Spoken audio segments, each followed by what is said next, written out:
ತುಮಕೂರಿನಲ್ಲಿ ಏಪ್ರಿಲ್ 24ರಿಂದ 26ರವರೆಗೆ 3 ದಿನಗಳ ಕಾಲ 20 ವರ್ಷದೊಳಗಿನ ಪುರುಷ ಹಾಗೂ ಮಹಿಳಾ ಯುವಕರರಿಗಾಗಿ 24ನೇ ರಾಷ್ಟ್ರೀಯ ಅಥ್ಲೆಟಿಕ್ ಕ್ರೀಡಾಕೂಟವನ್ನ ಆಯೋಜಿಸಲಾಗಿದೆ.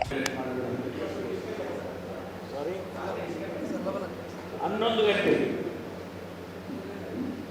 ಗಂಟೆಗೆ 24ನೇ ತಾರೀಕು 11 ಗಂಟೆಗೆ ಶೆಡ್ಯೂಲ್ ಇತ್ತಲ್ಲ. ಯುವ ಕ್ರೀಡಾಪಟುಗಳ ಪ್ರತಿಭೆಯನ್ನ ಉತ್ತೇಜಿಸುವ ಉದ್ದೇಶದಿಂದ ನಡೆಯಲಿರುವ ಈ ಕ್ರೀಡಾಕೂಟದಲ್ಲಿ ಓಟ, ಜಿಗಿತ ಮತ್ತು ಎಸೆತ ಸೇರಿದಂತೆ ಸುಮಾರು 40ರಿಂದ 42 ವಿವಿಧ ಅಥ್ಲೆಟಿಕ್ಸ್ ಸ್ಪರ್ಧೆಗಳು ನಡೆಯಲಿದ್ದು, ದೇಶದ ವಿವಿಧ ಭಾಗಗಳಿಂದ ಸುಮಾರು 1500 ಕ್ರೀಡಾಪಟುಗಳು ಭಾಗವಹಿಸಲಿದ್ದು, ಇವರಲ್ಲಿ ತುಮಕೂರಿನ 10 ಕ್ರೀಡಾಪಟುಗಳು ಸಹ ಭಾಗವಹಿಸಲಿದ್ದಾರೆ ಎಂದು ಕರ್ನಾಟಕ ಸರ್ಕಾರದ ಮಾನ್ಯ ಗೃಹ ಸಚಿವರು ಹಾಗೂ ಜಿಲ್ಲಾ ಉಸ್ತುವಾರಿ ಸಚಿವರಾದ ಡಾಕ್ಟರ್ ಜಿ ಪರಮೇಶ್ವರ್ ರವರು ಮಾಧ್ಯಮದ ಪ್ರತಿನಿಧಿಗಳಿಗೆ ಮಾಹಿತಿ ನೀಡಿದರು. 24th to 26th, this event is organized by the Athletic Association of Karnataka and the Athletic Federation of India.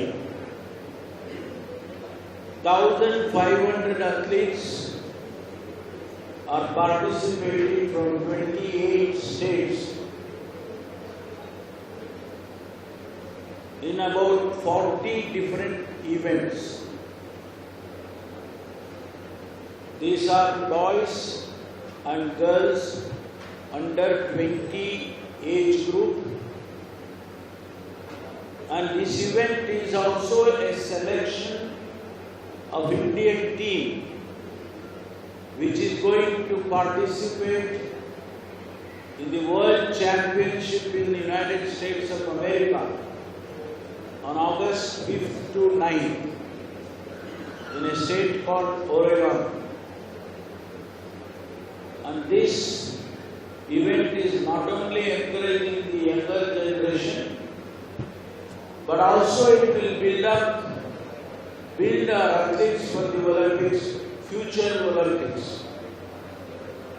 ಜೊತೆಗೆ ಗೃಹ ಸಚಿವ ಡಾಕ್ಟರ್ ಜಿ ಪರಮೇಶ್ವರ್ ರವರು ತುಮಕೂರು ಜಿಲ್ಲೆ ವಾರ್ತಾ ಮತ್ತು ಪ್ರಚಾರ ಇಲಾಖೆಗೆ ಸರ್ಕಾರದಿಂದ ನೀಡಲಾಗಿದ್ದ ಹೊಸ ವಾಹನದ ಚಾಲನೆಯನ್ನ ನೀಡಿದರು. ಈ ಸಂದರ್ಭದಲ್ಲಿ ಜಿಲ್ಲಾ ಪೊಲೀಸ್ ವರಿಷ್ಠಾಧಿಕಾರಿಗಳಾದ ಅಶೋಕ್ ವಿ, ಜಿಲ್ಲಾ ಪಂಚಾಯತ್ ಮುಖ್ಯ ಕಾರ್ಯನಿರ್ವಾಹಕ ಅಧಿಕಾರಿಗಳಾದ ಅಶ್ವಿಜಾ, ಮಹಾನಗರ ಪಾಲಿಕೆಯ ಆಯುಕ್ತರಾದ ಶುಭಾ ಹಾಗೂ ಜಿಲ್ಲಾ ಯುವಜನ ಮತ್ತು ಕ್ರೀಡಾ ಇಲಾಖೆಯ ಅಧಿಕಾರಿಯಾದ ರೋಹಿತ್ ಸೇರಿದಂತೆ ಇತರರು ಉಪಸ್ಥಿತರಿದ್ದರು.